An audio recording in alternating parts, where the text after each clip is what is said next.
nitambie umenizidi nini, kubatona mie uje naenza kotisini, uliza uambiwe mimi mtoto wa nani, ukijifanya chawa mi mwenzako kunguni. Una nini? Unajipenda kwa mambo kikisafishwa labda ndo pate soko.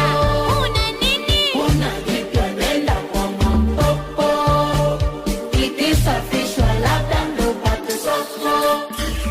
Uchezewa ukimaliza kwenda, hatuachani kisa ujinga. Wechezewa ukimaliza kwenda, hatuachani kisa ujinga. Na nikikukuta naye